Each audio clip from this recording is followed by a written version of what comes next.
Some people don't really understand the role of being a city manager. My job is basically, if you think of like the city as a corporation, corporations have a board of directors. City council is basically the board of directors, and I'm basically the CEO of a $38 million corporation. If three of them decide that they don't like the color of my eyes, then they could cut me loose and pay me my severance, and then we part ways. How did you get there? I drove a tow truck, put myself through college at my uncle's gas station, paid for everything on my own, had to buy school clothes, all that stuff on my own from the time I was 12. And so I wanted to be part of like the solution as opposed to just reporting on what happened after it's happened. Typical progression is you're the city manager when you're like 55 and you have 5 years away from retirement. So I was 32. So how does a store like Costco generate revenue for the city? It's all sales tax. Costco literally doubled the city's revenue. It produces a huge amount of revenue in a relatively small footprint. With the challenge of housing affordability, do you have any ideas on some of the possible solutions for that? Really need housing, but there's no incentive for cities to build it because there's no revenue really associated to offset the impacts. And something that personally affects me, I have a nephew who's 32 and he has zero prospects for buying a house anytime soon. What are some of like the top priorities right now for this city that you guys are working on? We started the process of updating that general plan, which is kind of like they call it the constitution of the city. But it basically says like what kind of uses are going to go where. Our general plan was approved when I was a junior in high school, so 1992. It was started back in when? 1992? 92, yeah, 30 years ago. If you think about the growth that's happened, that planning document that kind of sets the course of what we're doing as a community has been updated in 30 years with all this stuff going around us. It's like we're, fighting with one hand behind our back the whole time. It's been difficult to do. Well, Sean, thank you so much for coming on. Yeah, it's a pleasure. I think maybe some people don't really understand the role of being a city manager. So for those who may not understand what the role is, can you briefly talk about what exactly is that you're responsible for and how did you get there? Yeah, for sure. So most people don't understand what I do and they think that I'm an elected official, right? That I run for this position, which I don't. So I'm actually appointed by the city council. I work directly for the council on a contract. And so I have it's an evergreen contract, no term. If three of them decide that they don't like the color of my eyes, then they can cut me loose and pay me my severance, and then we part ways, and it's all good. So city manager, if you look at like what I do, my job is basically, if you think of like the city as a corporation, corporations have a board of directors, and then they have a CEO. Very similar. So if you think of any corporation, city council is basically the board of directors, and I'm basically the CEO. So if you look at our size budget, I'm the CEO of a $38 million corporation. It's the most analog way to explain it. Okay. I work directly for the council. They set the policy direction. So they're telling me like, we think that we need to dig a ditch in this area. They don't tell me how to dig the ditch, how deep, where, the shovel to use, all that. That's all my thing to figure out. So they set the policy, and then I basically implement the policy that they're establishing, but they set the policy level. So, and then everybody else at the city works under me. So all the employees or department heads, obviously department heads all work underneath me, and then the line employees work underneath the department heads.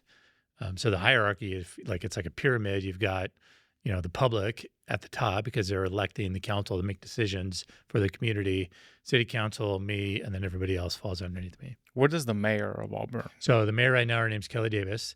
She is not elected as the mayor. She's elected as a city council member. Oh. And then she's appointed by the rest of the council to serve a one-year term as the mayor. Bigger cities have like an elected mayor who's elected at large. Most smaller cities like ours don't do that. Okay. So typically, how is city manager is evaluated, for example, like for their performance or the role that they're playing? How does someone evaluate that and decide, hey, this guy is doing a great job? Yeah. So I do an annual performance evaluation with the council, and there's a rubric. So there's a form that I send them, all kinds of there's like 10 different criteria that they look at and then basically rate me on a bunch of different things underneath that criteria. So it's all the way from like financial performance to making sure that the city is not going bankrupt and that we're spending, public money properly, to the way that I engage with the community and staff and them and all kinds. So Mhm. it's a really wide ranging thing. Like my days are not like there's no day to day, like I'm doing this every day. I'm some days I'm in meetings like today. I have meetings literally every hour. One of them canceled this afternoon. So I've got like a half hour break, which is nice. Mhm. Other days I'm in the office the whole time and I don't really have a whole lot of stuff going on. So it really just depends on the day and what's happening in the community that I need Mhm. to be a part of. I think that my job, when I was hired, really any time that you're hired as a new city manager, you're coming in as either like a broker for change, or there's a reason why the person who left, or they retired, and you want to kind of continue that momentum moving forward.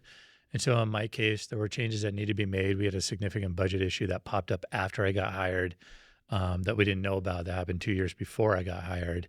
And so we had to deal with all that stuff. But for me, like this job, I didn't, as a kid, nobody thinks about, hey, I want to be a city manager, right? Like it's always like, I want to be the chief of police, or I want to be a fire or whatever.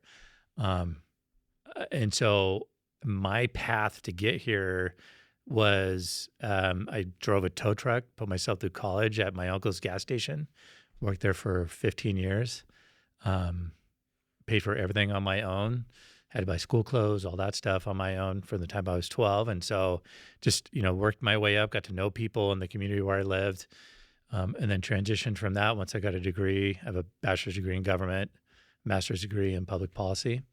Got a bachelor's degree, decided I wanted to do something else besides driving a tow truck with a bachelor's degree.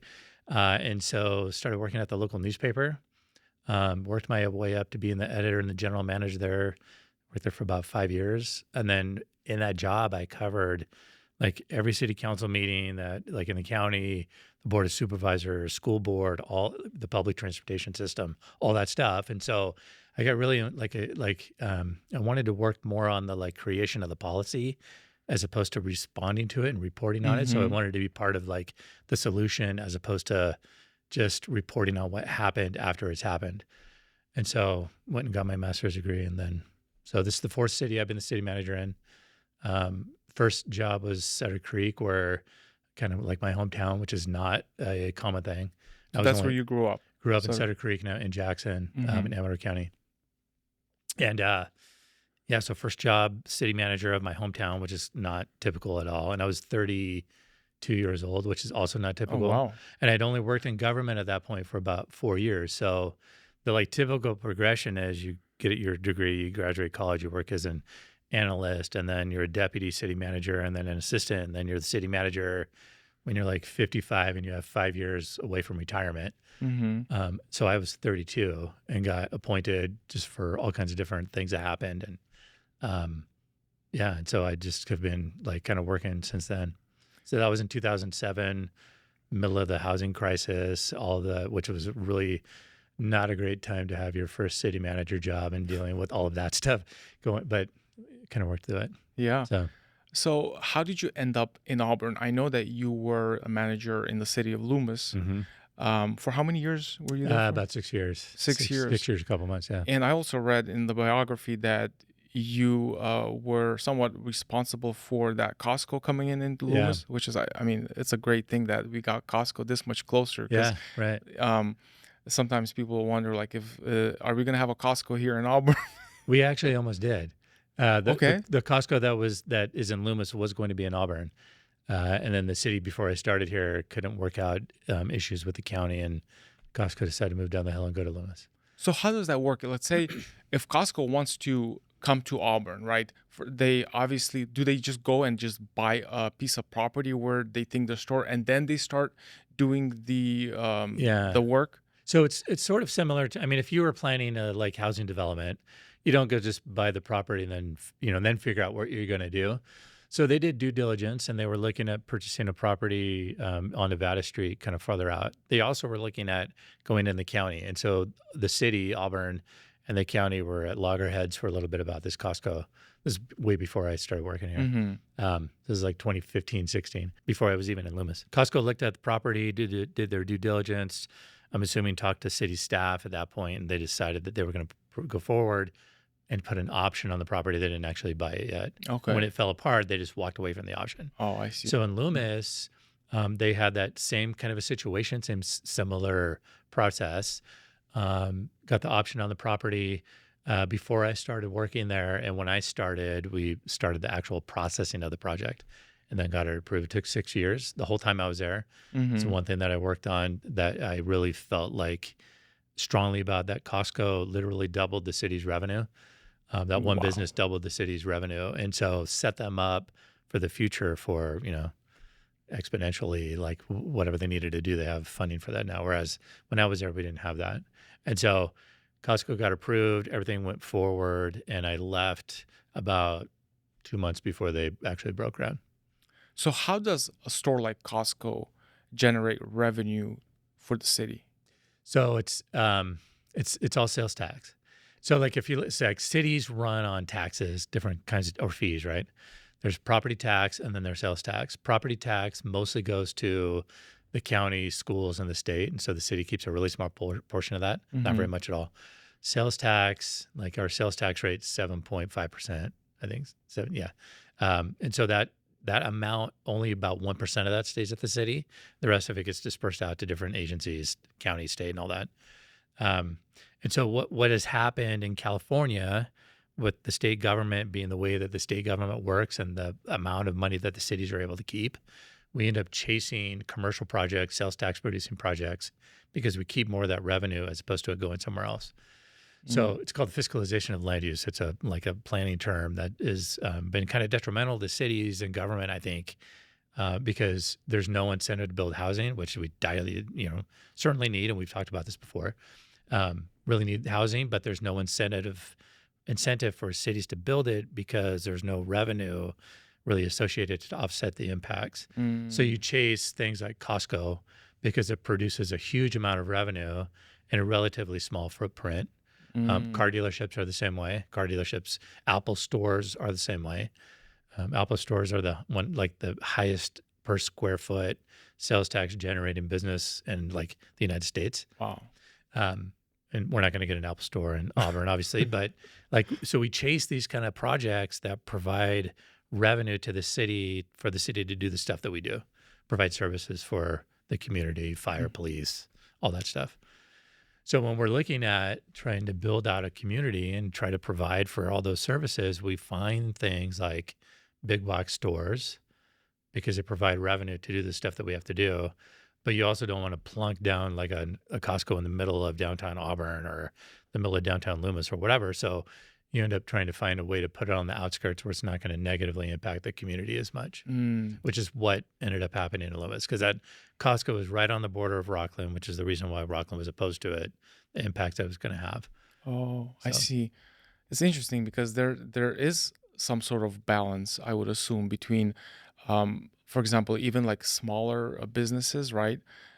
Because when you look at, uh, I've heard that there was also some kind of a talk for having Walmart hmm in somewhere in Auburn, and the reason why that didn't really come to fruition was because um, someone said that it was gonna kill a lot of yeah, the small businesses. yeah. So it is a balancing act, right? Mm-hmm. And so talking about you don't want to put it downtown because it'll, you don't want to destroy your community for money. We don't want to do that. We Mm-hmm. want to protect what makes Auburn Auburn or Loomis Loomis or Roseville, whatever. Yeah. And so trying to find an area if you're going to put something like that where it's not going to negatively impact. The city has some control over what those business types are, but we don't have as much as people think, right? If it's zoned for commercial and a big box store is allowed in a commercial district, we can't really say you can't do that. There's ways to like like disincentivize them to come in that Mm. area, but there's Mhm. not a whole lot that we can do. We can't attract, obviously. And so what like my thing is like for Auburn, Loomis was the same way. I think that we need to it's important to support the businesses that support you. And so shopping locally is super important for a small business. Small businesses are the driver of our nation's economy, right? Highest number of employees come from small businesses, not large businesses. Mhm. And like, Costco and Loomis, very kind of specific case where the city needed revenue to do stuff. And it wasn't going to like put any downtown businesses out of business because there was nothing like that there. Yeah, yeah. Up here, if there was a Costco outside of Auburn, maybe it probably would have more of an impact on our smaller businesses here. And Mhm. so balancing that's important. But shopping at the businesses that support you as a community. And like Costco's not going to support your kid's soccer team. Amazon doesn't support your kid's soccer team, but Roper's Jewelers does, and Yes. Hillmont does, Mm-hmm. and the Yeti does, right? So Yeah. supporting those mom and pop businesses is really important because they're the ones who give back to the community as opposed to taking. And it's really important to make sure that we're supporting those. Okay. So for specifically for the city of Auburn, what are some of like the top priorities right now for this city that you guys are working on or focusing on? Yeah, so we haven't done a whole lot of like this long-term planning stuff for like quite a while actually. So our general plan, which is kind of like they call it the constitution of the city, but it basically says like what kind of uses are going to go where, how the city is going to grow, how services are going to be provisioned, not through a budgetary level, but like we want to have a safe city that provides for X number of firefighters, whatever that is, right? A lot of that stuff is Mm-hmm. typically in a general plan. Our general plan was approved when I was a junior in high school, so 1992. And so obviously Auburn and surrounding Auburn has changed a lot in 30 something years. And so we when I first started, we started the process of updating that general plan. It's been a multi-year thing. It should be done by the end of this calendar year to council for final approval. But it takes us that's a very complicated document that impacts everybody in the city in one way or another. And so we're trying to make sure that we get adequate input from people, stakeholders, residents, businesses, all that to make sure that we're capturing what people want as much as we can. It's not Sean's general plan or it's not the council's general plan. It's the city of Auburn's general plan, right? And so we want to make sure that we're accommodating folks as much as we can. So that's something that we're doing right now that we haven't really done. So hold on, Um, you said it was started back in when? the last time it was approved was 1992. 92, 1992. yeah, 30 years ago. And so if you think about so if you think about the growth that's happened in not Auburn specifically, but unincorporated Auburn around us, all the Mm-hmm. county stuff that's been built, like nothing is anywhere near what it was back in 1992. But that planning document that kind of sets the course of what we're doing as a community has been updated in 30 years with all this stuff going around us. And Wow. so it's like we're, fighting with one hand behind our back the whole time to try to get anything really done business wise and community wise, growth wise. It's been difficult to do. So we're updating that finally. Is like in someone's interest to kind of like just keep it moving so slow? I mean, there's this tension all the time of keeping your community the way that it is, charming Auburn, and not changing things because we don't want to mess up this community, right? It's a beautiful place to live. It's a great community. So you don't want to mess that up. And at the same time, if you're not growing, then you're dying eventually. And we're Yes. seeing that a little bit now with some of the issues that we're facing on housing and growth and some other stuff. And Mm-hmm. we can talk about that in a little bit. And so the general plan doesn't necessarily say we're going to grow to 50,000 people. It does have a population projection in there Mm-hmm. based on where we're at, but we've been hemmed in by the county with all the growth around us on our borders to where we don't have really anywhere to grow. We're kind of stuck. Mm. And so as part of this general plan process, we're looking at annexing areas going up towards Bowman on 80 Mm-hmm. because there's two different interchanges there, and so it's areas that we can grow into specifically for commercial growth Mm-hmm. and some housing, but mostly for commercial because we don't have a wide enough tax base to provide the services that we need to provide. So we need to start looking at additional businesses up there. Do you know if there is a city, maybe like Nevada City or Grass Valley, that's kind of similar a little bit to Auburn, where you have the old town, the charm part of the downtown Auburn, and then you obviously you have the housing and other businesses kind of surrounding. Like, is there any other city that could be like a good model of people kind of keeping that charm, Yeah. but at the same time having the healthy growth? Yeah, I think that like locally Nevada City and Grass Valley are good examples. Neither of them have really grown a whole lot. Grass Mm-hmm. Valley has. It's bigger than Auburn for sure, but Nevada City hasn't really grown a whole lot. Mm-hmm. Um, like if you look at Rockland, Rockland has grown a lot of housing being built. They're also kind of hemmed in now, so they don't really have anywhere to grow. They don't have a downtown. There's no downtown in Rockland. Lincoln has a downtown. They've got all kinds of room to grow, and so they're looking at that. Mm-hmm. But there's not. I think that like keeping what we have and protecting that while also providing for the opportunity to grow. that's the balance that we're always striving to kind of meet. And there's ways to do that through planning and stuff that we're Hmm. looking at. So I was in San Diego and I saw there in like in downtown San Diego they had like a single story buildings, commercial buildings. There was restaurants, shops, and all that. And couple blocks, what they did in the last, I don't know, maybe 10 years or so, they like completely rebuilt it and like added yeah, right. two or three more stories, and those are apartments Yep. or condos, and then the businesses are still down there, and I mean the whole like phase of the building, everything just looks so beautiful. Yeah. So we're actually looking at that as part of this general plan Oh process. We're yeah. doing it's called form-based code. And so what we're looking at is um, if you think about Auburn back in the 1800s, the development pattern for downtown and old town especially, property owner bought a property, they built a building, they had their shop on the bottom, and then they lived above it, right? And then they just go up and down. End of the day, you go up and you go home, and then in the morning you come down and go to work. And so we're looking at kind of replicating that, not so much having like a live work thing, but keeping the ground floor retail and then doing one or two more stories on top of apartments.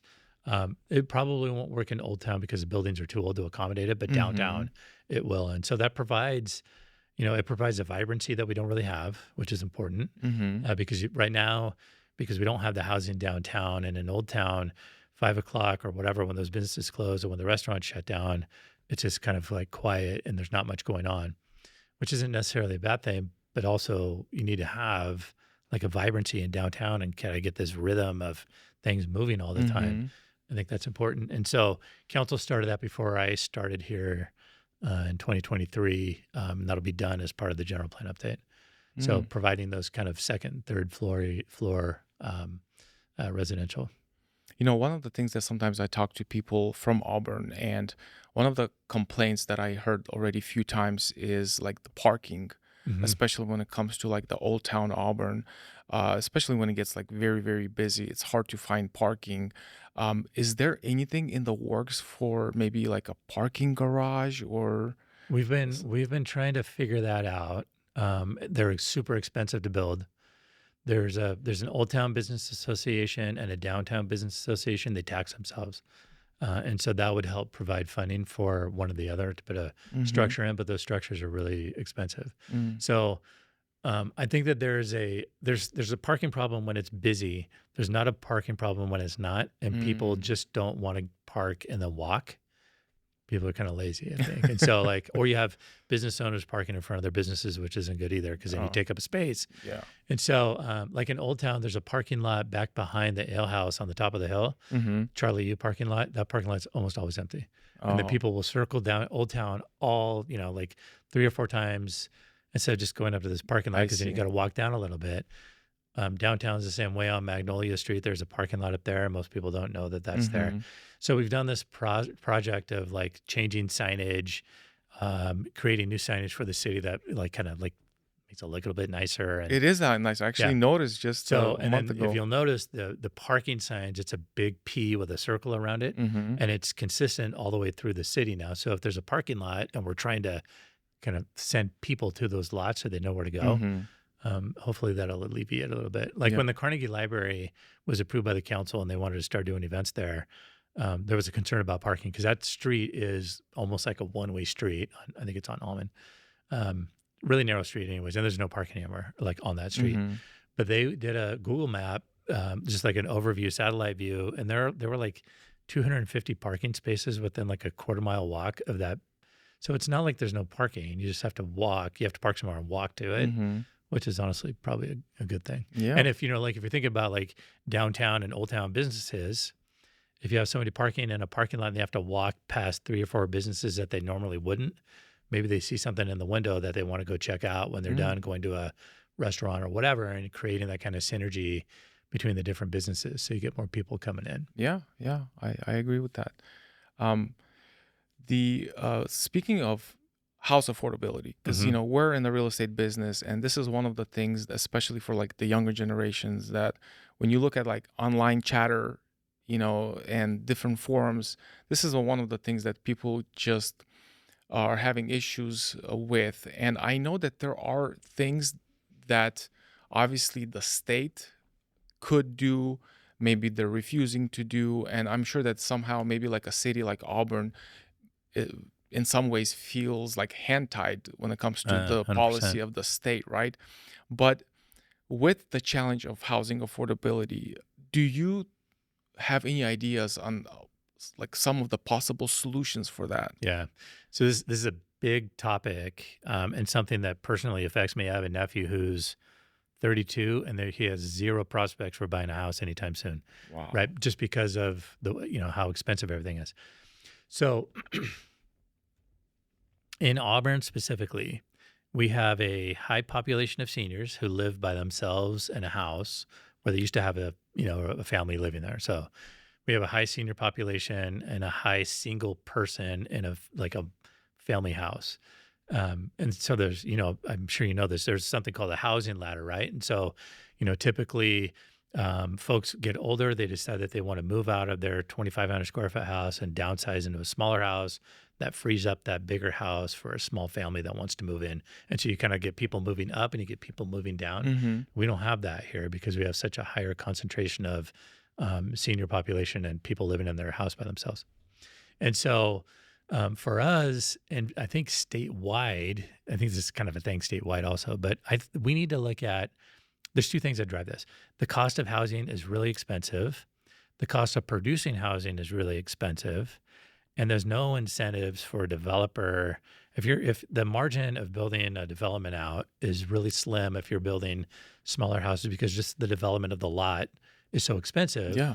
If you can get more of a margin on an $850,000, 2,500 square foot house on the same size lot, as opposed to building a 1,000 square foot house, 1,200 square foot house, that margin is going to be less because you can't sell the house for more, right? So you build the bigger house. I think that not everybody wants to live in an apartment complex like California thinks that they do, Mm-hmm. right? Because the mandate is to do all this, like building this like kind of higher density stuff, and not everyone wants to do that. Not everybody up here wants to live in an apartment. They would rather live in a single family house, I think. Down in the urban area, it's different, but up here they don't.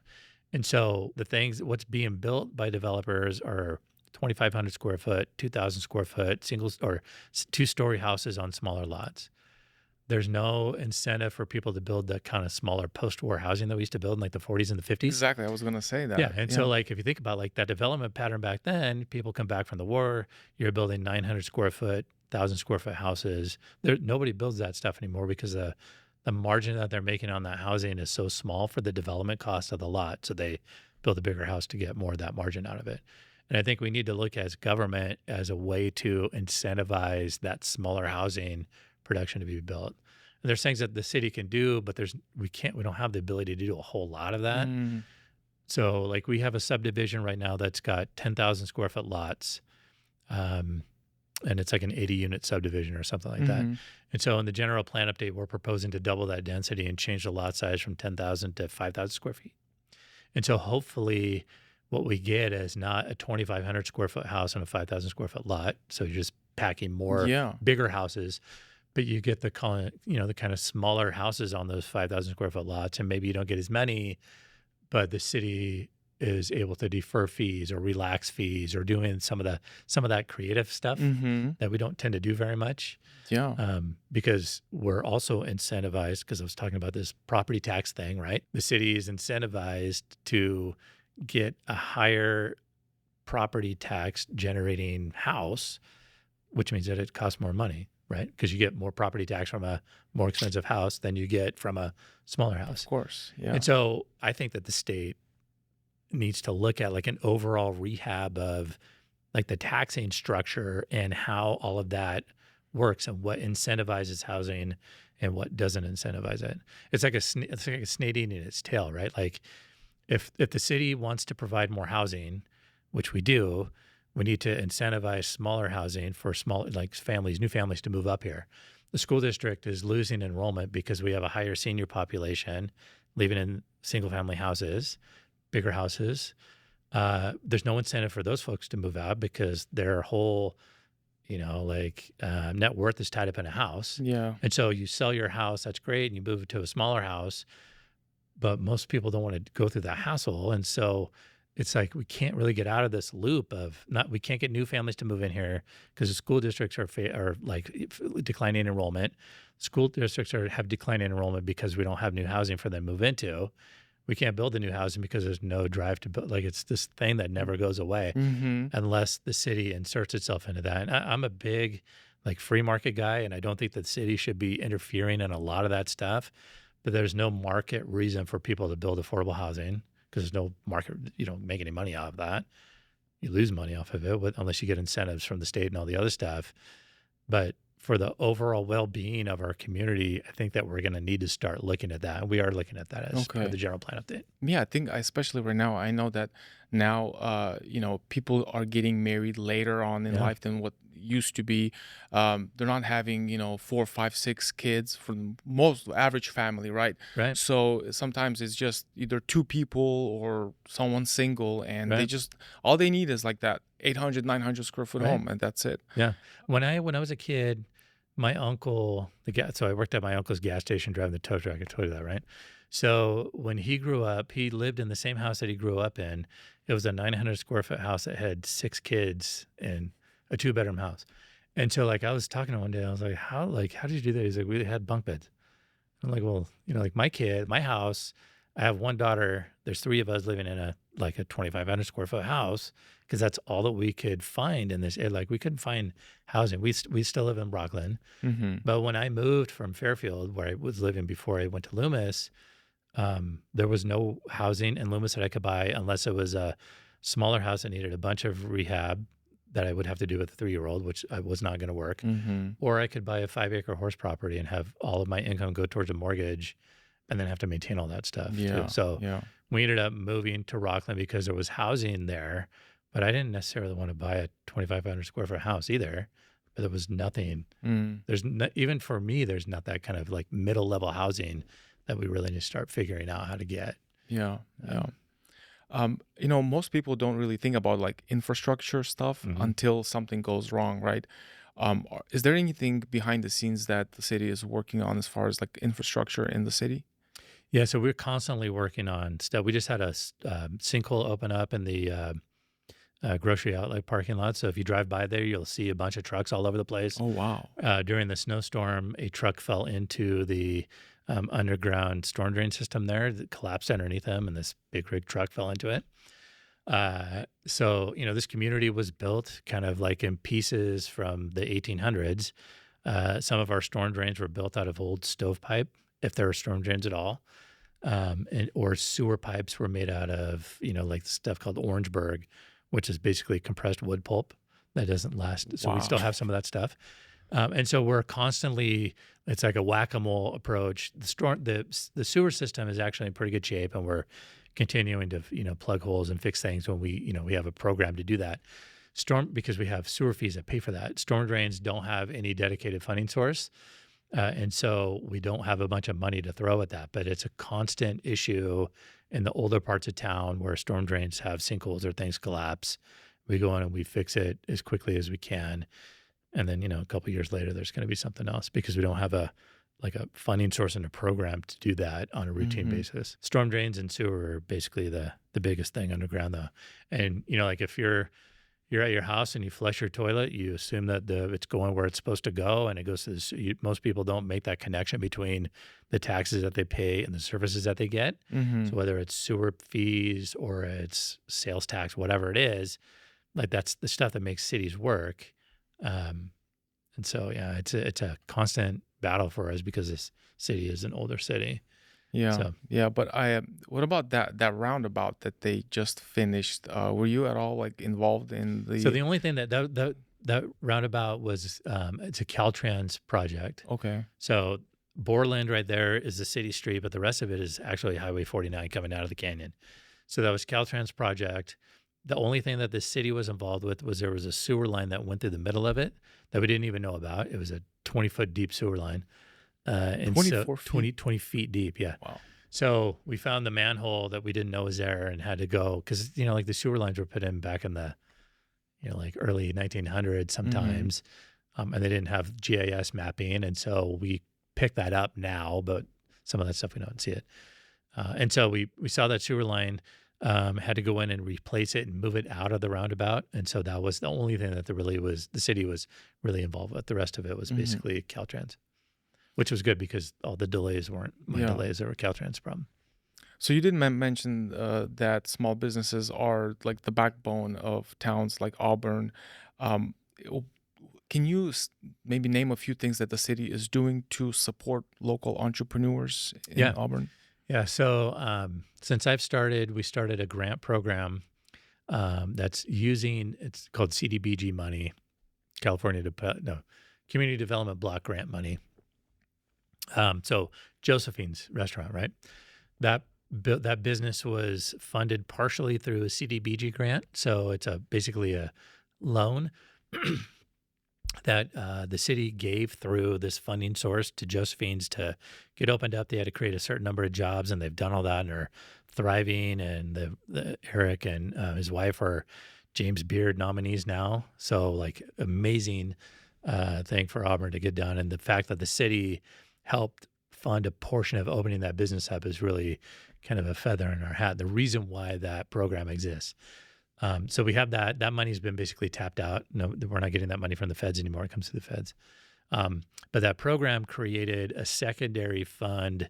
So when the payments on that loan are being paid back, it goes to a new pot of money that's not restricted. It has to be used for economic development purposes, but we don't have to. We don't have that same kind of the tie about the creating number of jobs and all that stuff. Hmm. And it's not a loan, so we can use it as basically a grant. And so we've used that to um, folks like the Hillmont, Jordan and Melinda.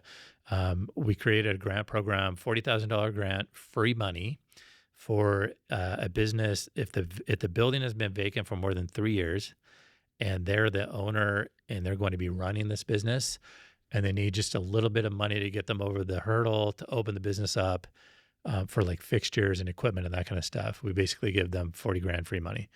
That's Wow. also almost tapped out. So we funded the Hillmont and we funded the vault The that vault. Dallas Drake is doing. Hmm. So we have enough for two more, and so we're looking for folks to apply for that money. So if you're have a business in the area that's been a vacant building for quite a while, talk to the economic development director about that, so we can get you some money to get that opened up. So we do that kind of stuff. When the city had a little bit more budget money to play with, the Economic Development Committee had a grant program. So they would just provide additional funding for businesses who need certain things to run. You Hmm. can't use it for labor and you can't use it for like construction costs, but you can use it to buy equipment. And so we did that. That money kind of evaporated with the budget issues that we've had. Hmm. Um, and then, honestly, the thing that I think sets Auburn apart from other cities when like if you have an idea to open a business, you can come to City Hall. You need to know to come to City Hall, which is a separate conversation, I guess. But you can come to City Hall and you can meet with the economic development director and the city manager to talk about your business idea, and we will help you figure that out and get you through and get you opened up. And that doesn't happen like anywhere else. Roseville has a big economic development department, but they don't have the city manager sitting in on those meetings to try Mm. to move that stuff forward Yeah, yeah. because it's super important to me. It's one of the things in Loomis when I was there that I really took pride on was kind of the revitalization of Taylor Road and how much better that downtown corridor looks, and Hmm. really being involved in trying to get that, kind of cleaned up and opened and vacant buildings rented. So we're trying to do as much as we can with the kind of resources that we have. But I think that the access that you have to people in our government compared to other cities is, kind of not really on par with anybody Yeah, else. yeah. So, So you mentioned Josephine's. Um, I'm just curious to hear your point of view. What do you think is their key to success? yeah. So, um, their key to success is that they are very smart people and they understand their niche with the food that they cook, right? Because it's a very like specific kind of high class food. But their niche is a small restaurant that they can make sure that every dish that comes out is exquisite and is not like anywhere else you can go. That's what, Mm. and it's in an old kind of cool building that they didn't go in and renovate and make really fancy. And, they Hmm. kind of kept the historic character of that building. That's what makes them so successful. Frankly, it's like anything else, like supply and demand, right? There's only so many seats in that restaurant. And Yes. because it's a low supply, you've got a higher demand of people. This thing with the James Beard Award even puts them even higher at that, right? But Yeah.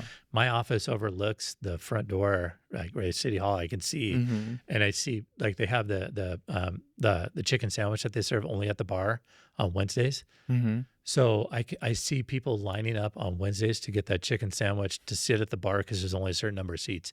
And so there's people like in the rain, there'll be people sitting outside. It's covered, thankfully, but there'll be people sitting outside in the winter to get that chicken sandwich. Just a chicken sandwich, Mhm. but you can only get a certain number of them per day because there's only a certain number of seats.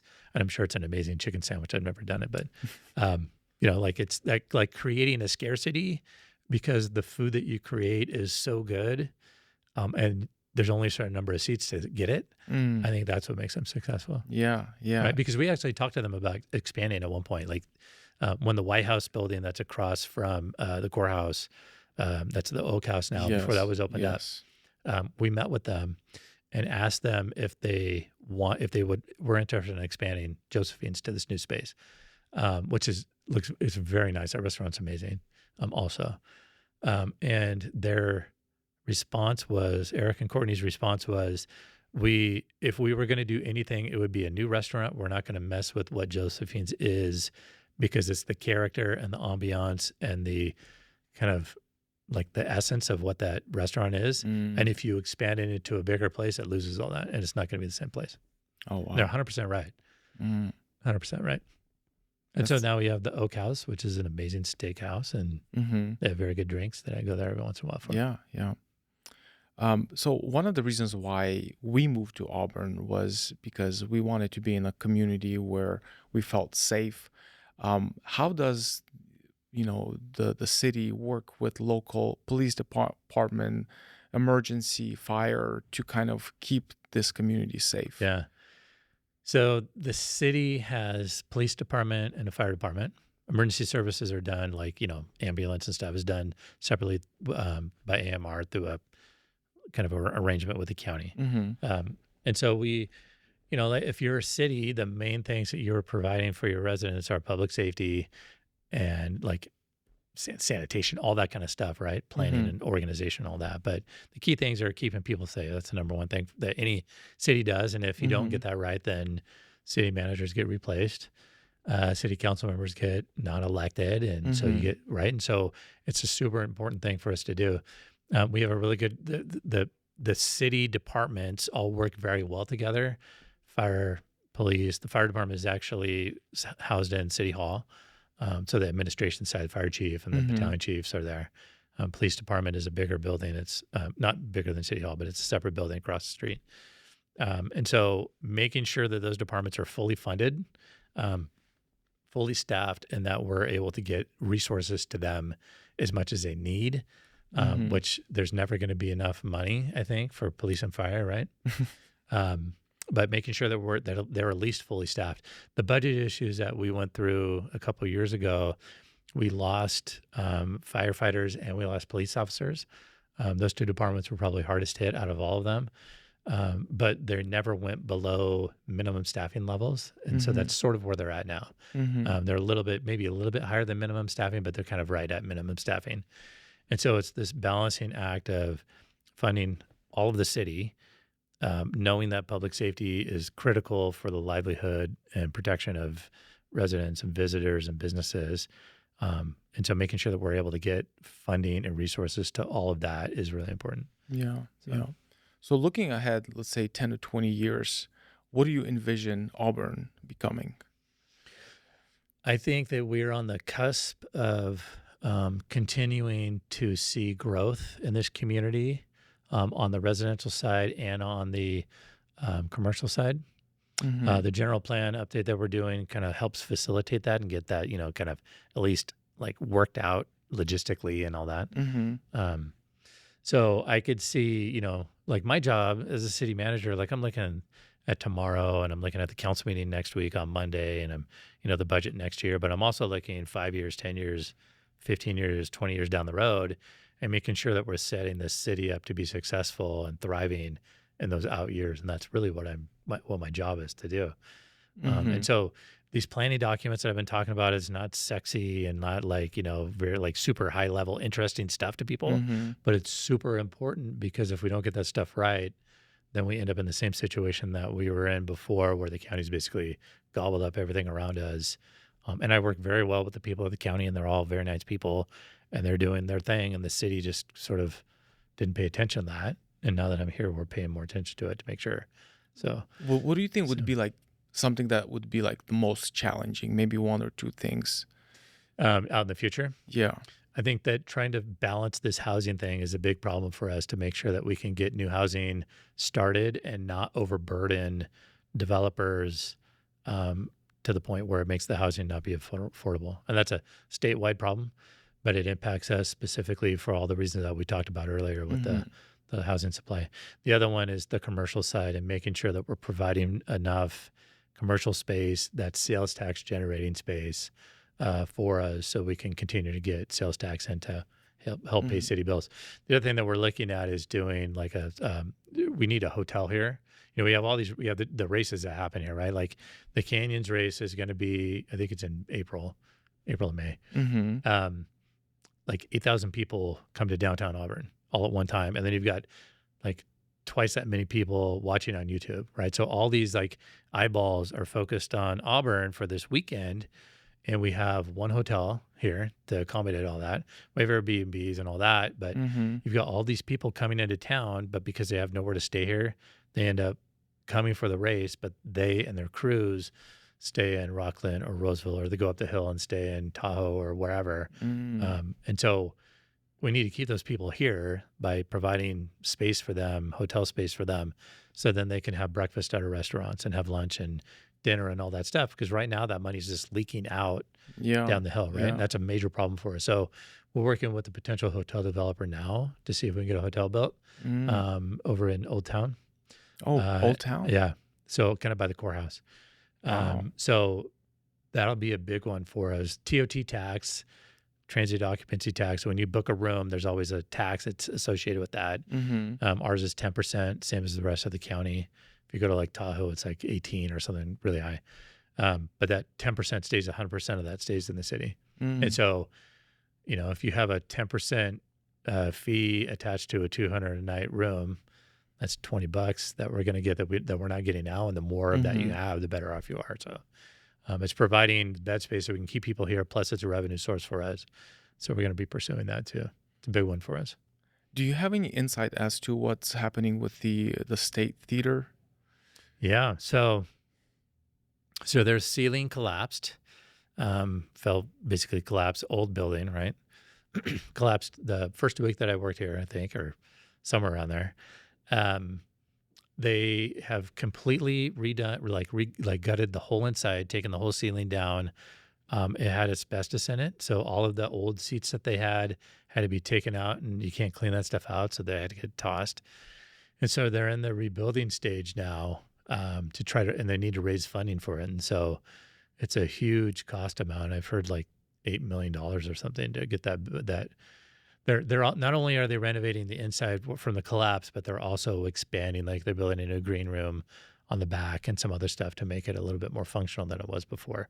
So they've taken the floor all the way down to the dirt, like the 1920s dirt when it was built. Wow. Yeah, it's pretty impressive. I wonder if they found anything They there found a in bunch of old bottles. The old bottles, yeah, That's it? yeah. No gold? I didn't hear anything. They might have.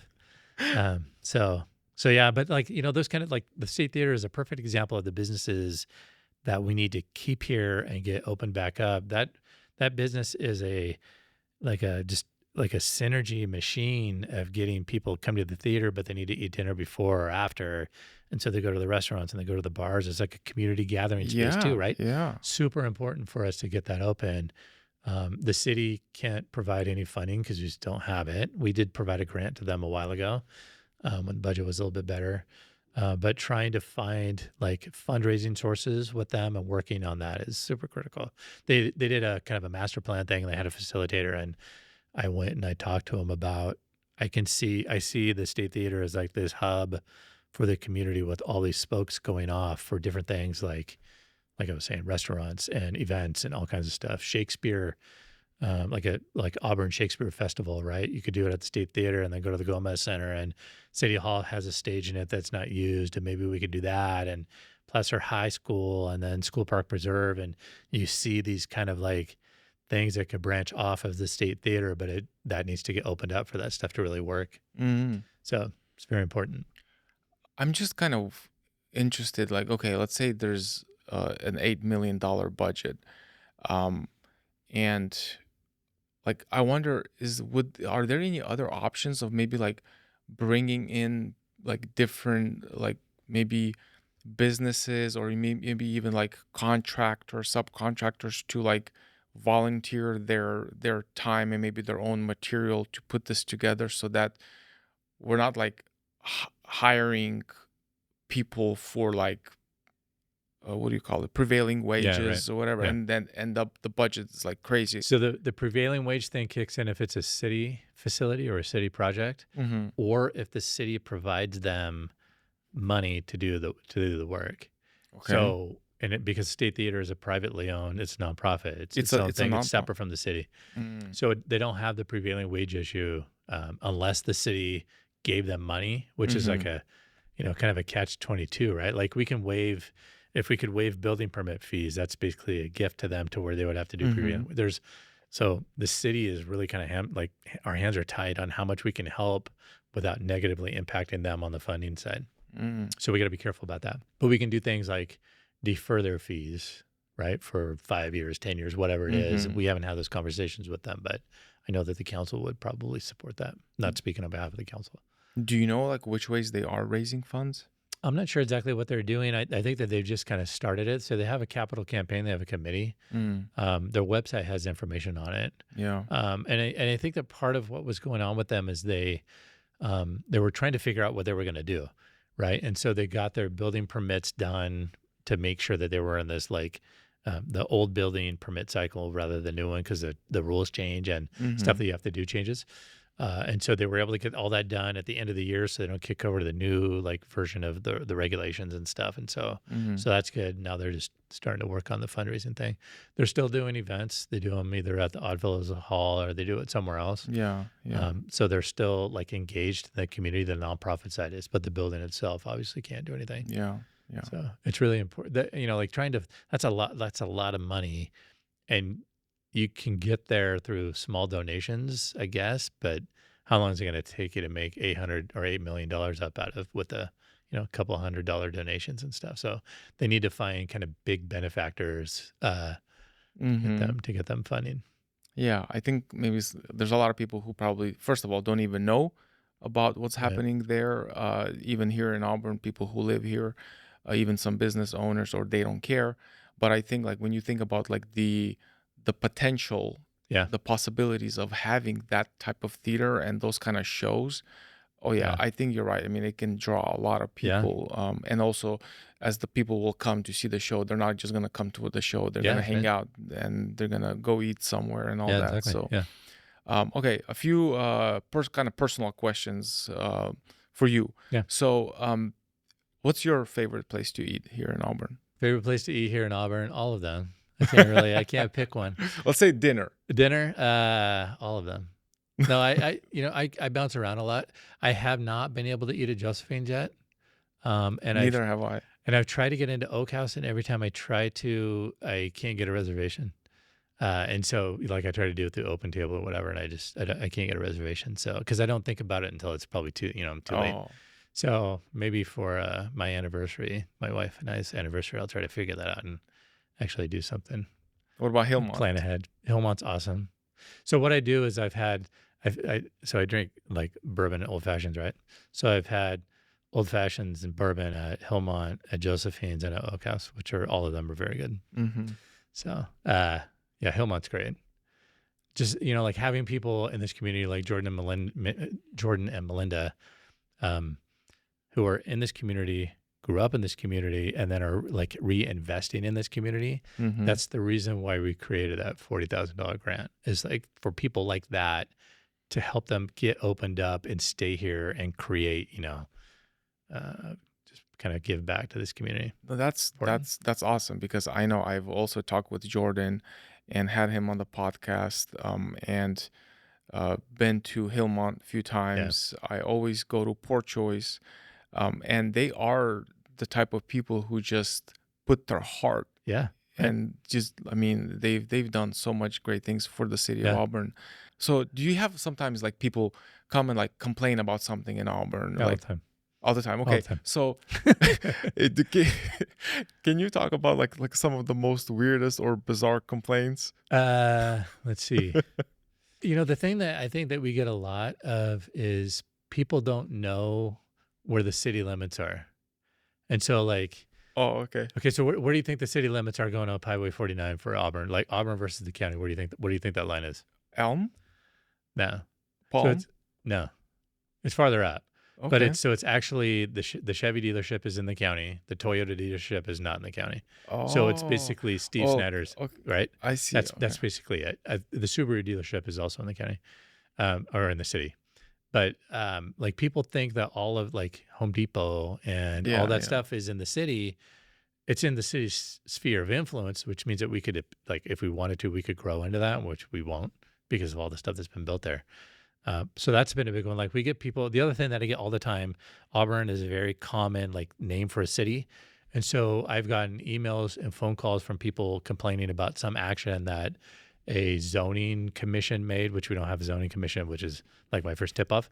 And so they're complaining about Auburn, Washington, or they're complaining about Auburn, New York, or I think there's an Auburn in like, Alabama and yeah, there's yeah. yeah, yeah. So we get the and people are just like livid about this thing that this commission or city or the council made, and I'm like trying to figure out like where, or they'll mention a street, and I'm trying to figure out like where the street is, and so I'll Google it and I can't find it, and then I realized well, like you're in Auburn, Washington, not Auburn, California. It That's happens at least funny. like once a month. Yeah, yeah. So Um, so what is your future look like with the city, or you have some ambitions to go a little higher, somewhere into anywhere like in politics, or you think you're good here? yeah, You know? so I work for the city of Auburn, and I'm more than happy to. I want to stay here as long as they'll have me here, and um, I'm not interested at all in doing politics because I'm not elected, like I was saying. So there's Mm-hmm. a reason why I don't do anything where I have to raise money. I don't like Yeah. that. Uh, it's been a great community for me to be in. They say that the lifespan for a city manager in a community, right, is like between like 5 and 7 years, maybe 10 years, somewhere around there. Mm-hmm. So Loomis, I was there for 6, so right in the middle between 5 and 7. And the thing that keeps people longer is when they have kids and their kids are in school and you don't want to uproot them. And Mm. so when I was interviewing with the council, that was actually brought up because I'm the ninth. So Daniel Berlant, when he was on the council, he said that I was the ninth city manager he's worked with in 13 years, which is that is not good. That kind of turnover is Mm. not good for the stability of a city. Mm-hmm. And so he's like, how long are you going to stay? And I said, I'll stay here till I retire, as long as you guys will have me stay here till I retire, right? My Mm-hmm. kid is in 6th grade. Back then she was in 4th. And so it's a long time. Yeah. And so other city managers stayed for 20 and 30 years, Mm-hmm. I think that eventually you burn political capital trying to get stuff done. I think that happened to me in Loomis for sure. And so eventually it's time to figure out, you know, but here, I think that there's a long runway, and this community has been very welcoming to me and very supportive. Council's been great. People like you and Rotary and all that. And so it's been a really good place to be. Yeah, I tell you this, every time I have a project and I have to go to the city of Auburn to get a permit, I usually have such a pleasant experience dealing with the people, with the planning department, building department, because I compare. I do Yeah, right. projects in Sacramento, in Nevada County, in Placer County, and it's a huge difference. Yeah, it's good. So Yeah. thank you so much for your service, for your work. I think that we are in good hands with you over Yeah. there as our city Thank you. manager. I appreciate you coming on. Yeah. And maybe we'll do this again Yeah, for sometime. sure. Yeah, sounds good. Sounds All good. right. Thank you, Sean. Yeah. If you've made it this far and want to support what we're doing, subscribe to our YouTube channel. We are committed to making each episode better than the last. If you like this video, here's another one for you to watch. I'll see you in the next one.